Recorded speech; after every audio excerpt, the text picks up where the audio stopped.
My name is Noah, and right now, I'm fishing on a levee. The trick to catching fish is to stay calm and keep a low profile. As I watch the line I've cast, my mind drifts back to yesterday's scolding from my boss. I work in sales at a moving company, a job I got into after starting as a part-timer in high school. A few years later, I got transferred and ended up with a terrible boss named Susan. Susan, now in her 40s, has a hysterical scream that's tough to handle. You're the only one in our department who hasn't met this period's goals. You're dead weight here, she yelled. She always brings up my educational background whenever she can. I didn't go to college. I joined this company straight out of high school. Ironically, Susan went to a vocational school for illustration. She used to be an illustrator, but after failing to realize her dream, she's been in this industry for almost 20 years. At drinking parties, a drunk Susan would loudly lament, "I should have gone to university instead of that vocational school." She's clearly frustrated with her life choices. Susan's complex about her education is serious. She's awkward around college-educated newcomers and tries to demean people like me with only a high school education. Frankly, I've been experiencing daily harassment from Susan. But in this department, her word is law due to her long tenure. No one defends me from her harassment. Instead, they side with Susan, leaving me to face cold stares. It's hard to maintain a calm and clear mind, even when I'm fishing. Hey no, what's up? Your line is shaking. My fishing buddy George alerts me, snapping me out of my thoughts. Got something on your mind? George is an avid fisherman who would even go fishing at sea during long holidays. His skin is tanned, and he always has a pleasant smile. No, I'm fine. I shake my head and refocus on fishing. I can't let my personal issues disturb George's enjoyable private time. Oh, now you're focused. George laughs. It's only when I'm fishing like this that I can forget the unpleasant things. After refocusing, I got a hit on my fishing rod. When I reeled it in, it turned out to be a pretty big catch. My fishing buddies erupted in cheers. Nice catch. This must be the king of this area. Your family will be thrilled. George rejoices as if it's his own achievement. I feel my face stiffen momentarily, but quickly muster a smile. Even on a day when I catch a big one, I'm still bogged down with worries. I sigh inwardly. I just couldn't bring myself to say it in front of George that my wife was having an affair. I have a wife, Helen, and a daughter, Sarah, who just turned 11. Even when things got tough, I could keep going by thinking of my family. But lately, Helen's behavior has been strange.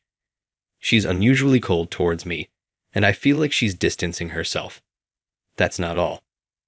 Recently, I saw Helen dressed up, walking with a man I didn't recognize on my way back from work. I watched the scene in disbelief. I couldn't believe Helen would. It just didn't seem possible. I was too afraid to confront her about the truth, so I still haven't asked. I hope it's just my misunderstanding. As pathetic as it sounds, I find myself wanting to ignore it more and more each day. I thought showing her the fish I caught today might improve our relationship, even just a little. So, with that faint hope, I hurried back home, packing the fish in a cooler. But my wishful thinking quickly crumbled. Helen didn't even glance at the fish I brought home and instead handed me a piece of paper that wiped the smile off my face. It said, "Divorce."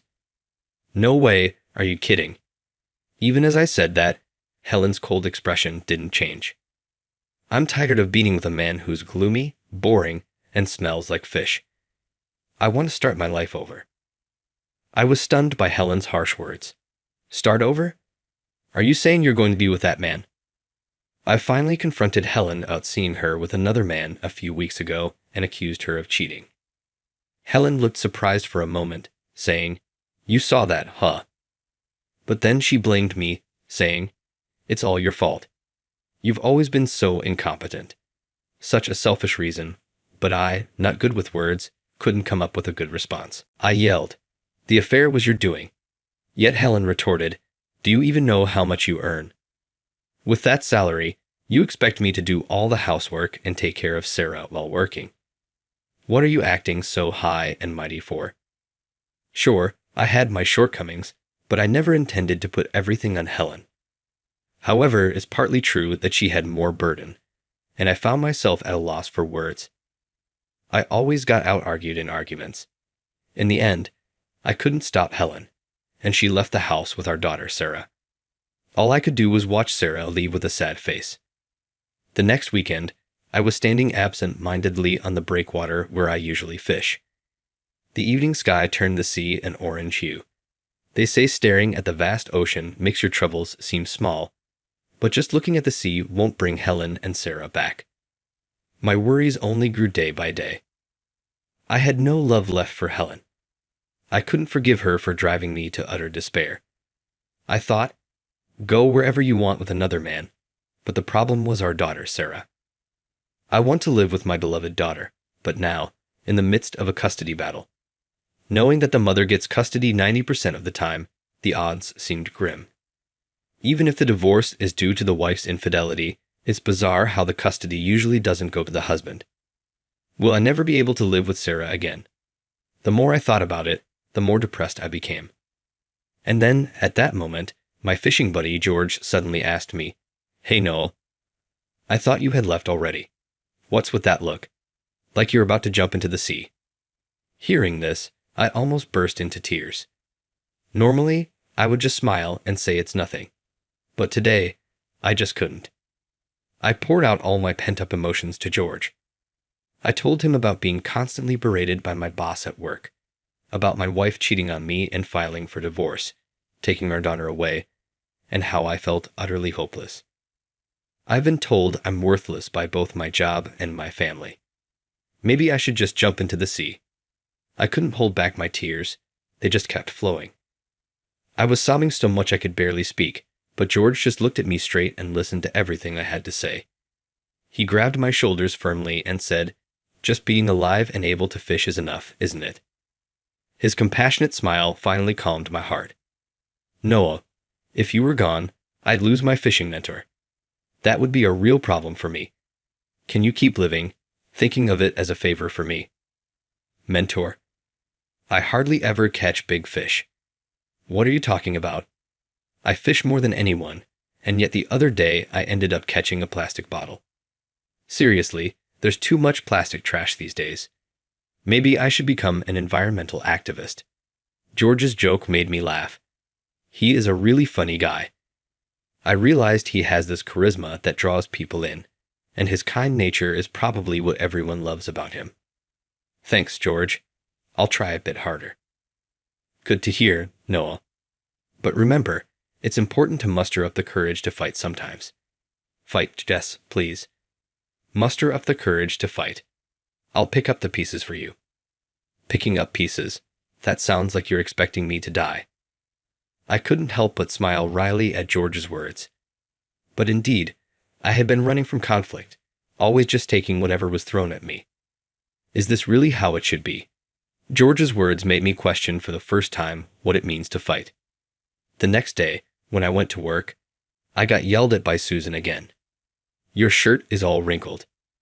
Do you even care about your job? If you don't, just leave." It was the same old yelling, just using me as a stress reliever. Yesterday, the day before, and the day before that, I had been constantly bombarded with such yelling every single day. I had enough. Remembering what George said, I finally understood what it meant to fight. I had a part in this too. If I didn't like it, I should speak up, I told myself. Then I glared at Susan and said, "So, it's okay if I leave." Her face changed color as she wasn't expecting me to talk back. "What? Well, it's not a problem." I could see she was clearly shaken. I slammed the resignation letter I had written earlier onto Susan's desk. "Then please submit this to our president."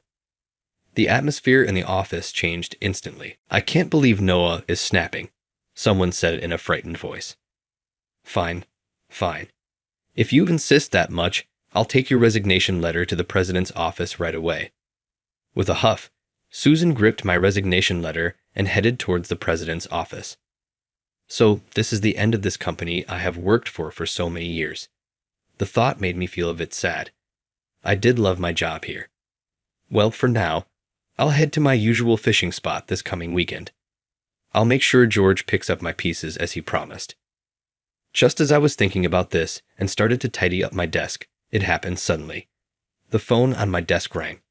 The call was from the president's office. Maybe it's about the resignation letter. Thinking this, I answered the phone and was told, "Please come to the president's office immediately." I left my desk as it was and headed straight there. Entering the president's office, I found Mr. Thompson, the president, and Susan inside. Surprisingly, Susan suddenly apologized to me. "I'm sorry. I went too far. Please reconsider submitting your resignation." I was puzzled about what was happening, but Mr. Thompson explained, "Noah, you were handling our major client, Bridgewater Commercial, but recently Susan took over, right?" "Yes, that's correct. I was in charge of Bridgewater Commercial until last week. I always believed in nurturing relationships with our existing clients just as much as acquiring new ones, so I took care to handle them meticulously. However, due to low sales, Susan finally took over the account. About that, the client has said, 'If it's not Noah, we may reconsider our business with you.'" "What?" Mr. Bridgewater said that. "It's a problem. Mr. Bridgewater personally lodged a complaint, and just when Susan brought in your resignation, I ordered her to convince you to stay." "I see, so that's what this is about." I glared hard at Susan. She seemed a bit intimidated. Now was the time to truly fight. I have been suffering from workplace harassment by Susan. At this, President Thompson's expression changed. "What? What do you mean, Susan?" Susan stammered, I told Mr. Thompson about all the abuse I had endured from her. If Susan stays, I still intend to leave." Mr. Thompson then said gravely, "Understood. Workplace harassment is a serious issue in this day and age. We will thoroughly review our conduct." A few days after this meeting, an internal inquiry confirmed the harassment by Susan, and she was demoted and transferred. It was an unusually quick decision. The company wanted to restore trust with Bridgewater Commercial as soon as possible, so I was put back in charge of Bridgewater Commercial. Come the weekend, I went fishing as usual. George was next to me, and I told him about Susan's transfer. "Wow, you did it after all. You fought well, Noah." "No, it's all thanks to your advice, George. I'm truly grateful, and I'm happy to be back handling the Bridgewater Commercial account." "That's great, Noah. I'm glad to be working with you again." "Thank you. I look forward to continuing our work together, Mr. Bridgewater." Hey, drop the Mr. Bridgewater when we're off the clock." George waved his hand shyly. Actually, the president of Bridgewater Commercial was none other than George Bridgewater himself. Thinking back, my success in this major deal was thanks to my hobby of fishing. Being able to fish alongside George like this was also due to his invitation during a business meeting, asking, "How ought we go fishing together next time?" Of course, this recent issue was also resolved with George's help. He had said he'd pick up my pieces, but I never expected him to go this far. I can't thank him enough. I said this and bowed my head many times, but George looked at me and said, "The fight isn't over yet, right?" "That's right," I replied. I still had a big battle ahead of me. It was a custody battle for my daughter, Sarah. "If you win custody, bring your daughter here again," George said with a smile. I nodded firmly in response. Half a year passed. I fought. I confronted my wife, Helen, head-on. Finally, the verdict was out. I went to the fishing spot where George was to report the outcome, with my daughter in tow. In the end, George had helped me again. Being a business owner, he knew many good lawyers and referred one to me. Thanks to that, the court proceedings went in my favor, and now I am able to live with my daughter, Sarah. Sarah, like me, has trouble speaking up. She couldn't express herself to her mother, but when the lawyer facilitated a conversation, she expressed her desire to stay with me, saying, "I want to be with Daddy." "The battle is finally over, Noah," George said, intently watching his fishing line. I whispered, "Yes," in response. I always felt pathetic, always being helped by George. To my slight dejection, George asked. "Sarah, do you like your dad?" Sarah, who became a sixth grader this year, seemed embarrassed to say "I like" out loud. Perhaps because of shyness, she hesitated with an E, but then nodded silently afterward. That's right. That's right. Your dad might not look dependable, but he's the kind of person who always looks out for others and supports them in the background. To think that he saw me in such a way, George's words made me so happy. I realized that what I had been doing wasn't wrong and decided to continue tackling everything with compassion. Then George's fishing line tugged violently. Oh, here it comes, a big one. After a long time, "Careful, George, take it slow." I said this and readied the net to support George, who was frantically managing his fishing rod.